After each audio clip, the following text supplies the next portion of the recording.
Добър вечер, господин председател на БСП, добър вечер, господин Шушков, добър вечер, приятели и колеги. Сега искам да дам думата на нашия гост и нашия стабилен кандидат за кмет на БСП, който той да разкаже повече за себе си и за своята мисия, която иска да направи, когато стане кмет.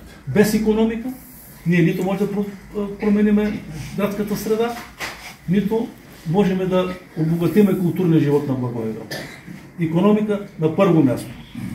И тази градска среда трябва да променим час по-скоро, защото много от нещата, които плачат с години за промена, са очевадни и могат да се променят буквално за седмица или за няколко дни. Буквално. За културния живот неколкократно казвам, че Благоевград е и ще си остане културна столица на Югозападна България. Ние трябва да се гордеем с онова, което сме изградили в Благоевград. Имаме всички културни институти и имаме два университета. Почти няма областен град в България, като изключва Пловдив, Варна и Русе, които да имат два университета. Ние трябва да се опитваме да направим всичко възможно като община, да привлечеме нови студенти, защото студентите даваха живот на града. Нека си признаем. Сега повечето са от околни общини, идват на занятия, след това си тръгва с автомобилите и Благоевград остава отново и отново пуст. Трябва да помислим за стипендии за млади хора, за специалности, които се търсят. Защото виждате какво става. Публична администрация, икономика, право, да, но нямаме инженери, нямаме специалисти в медицината достатъчно. Младите лекари напускат, отива на специализация в София, след това не се връща вече в Благоевград. Имаме нужда от това да го променим драстично. Целият ми живот е свързан с Благоевград. Тук съм роден, тук съм израсъл, тук съм завършил основно образование, средно образование, след което отидах да уча в Украйна, приет в Стопанския университет в Свищов. Имаше допълнителен конкурс, на който аз се явих, на приети до наборници и така случайно попаднах в Украйна. Завърших с отличие стокознание и организация на търговията с промишлени стоки и след време започнах работа в митница, защото това е най-митническата специалност. Митницата се занимава с стоките, ако повечето от вас знаят. Създадах митническото учреждение в Благоевград 90-та година. До тогава в Благоевград не е имало митническо учреждение. По ред причини. Монопол на външната търговия в България, а до 12-та година сме от другата страна на границата. След което работих и като директор на митница Кулата, на най-голямата митница в България, регионална митница София. 2010 година създадах едно от най-големите митнически учреждения отново тук в Благоевград, Югозападна митница, която обедини митниците на Благоевградска област и Кюстендилска област. Другия ми бизнес, с който съм се занимавал извън държавната работа, е международен автомобилен транспорт. Моя покоен баща през 1993 година създаде транспортна фирма, което семейството ми работи. Значи това е 30 години, март месец празнувахме от фирмата. Един дългосрочен проект, който във времето се доказа. Основно работя с международни компании. Работим с международни компании. Нашата фирма е превозвач на кафето Лаваца за Балканския полуостров от 26 години. Това е най-големият европейски производител на кафе, който ни е избрал и 26 години ние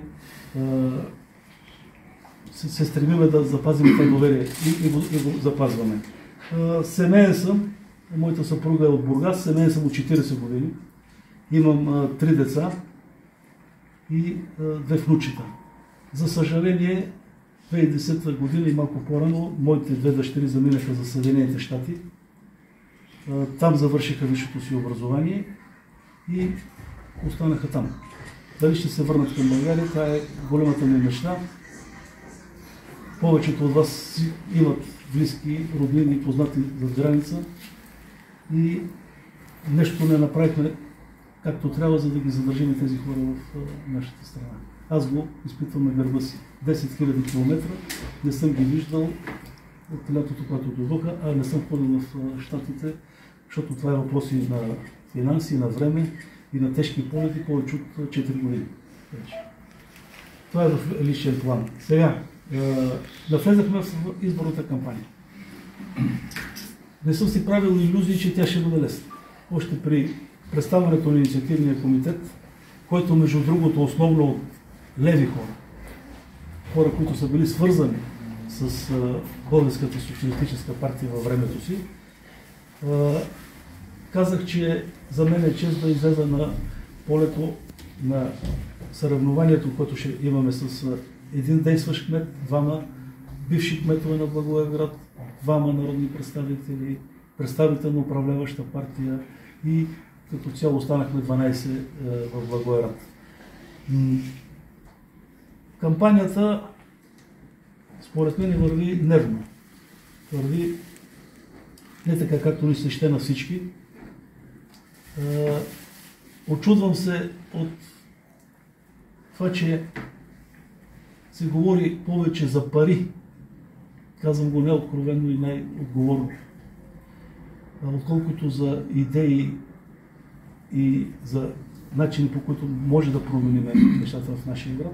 Предстои много работа през тези вече 20 дни, които остават до края на кампанията. Аз ежедневно се срещам с стотици хора. Предпочитам контакта очи в очи с по-малки групи от хора, да чуем проблемите, защото не всичко, което аз мисля, че е проблем, може да е проблем. И вода един много подробен регистър на това, което хората ще искат от бъдещия кмет. Така че ще продължиме диалога. Призовавам ви за единство, призовавам ви за активна работа, да излъчите най-достойните общински съветници от листата на Българската социалистическа партия и да се поздравиме с победа на кметския избор. Пак ще отворя една скоба. Ако аз загуба, аз ще поема цялата отговорност върху себе си. Ако спечеля, това ще бъде важна победа, която е благодарение на актива на Българската социалистическа партия. Благодаря ви и благодаря ви. Благодарим на господин Шушков за новите думи и да му пожелаем успех. Аз искам да дойда кмет, защото виждам, че тази община има нужда от такива хора. И сега давам думата на нашия председател на Общинския съвет в Благоевград, Жуган Милев. Благодаря. Уважаеми господин Шушков, уважаеми дами и господа, другарки и другари. Отново сме изправени пред предизвикателството да отидеме и да се борим за кмет на община Благоевград и кметове на населени места. Аз мисля, че избора на общинската организация е много правилен. Програмата на господин Шушков, то и на почти всички останали кметове, винаги общинските програми са дълбоко социални. Но той е запознат с програмата на БСП за България, която беше съпътствана от всички, знаете, от няколко години визията за България. Основните неща, които той ще отстоява с екипа си, ги каза: икономика, заетост на хората, това, което се опитвахме да направим и предишния мандат, половин мандат при това. Следващото е здравеопазването, което е неотменно начало. Образование. Бяхме заложили много училище, разширяване на училищна база, след което отиваме към подрастващите. 3 нови детски градини са необходими в град Благоевград, за да може младите семейства да не тичат и да не вдигат дечицата 1-2 часа по-рано от крайните квартали, да ги водят в детски заведения в центъра на град Благоевград.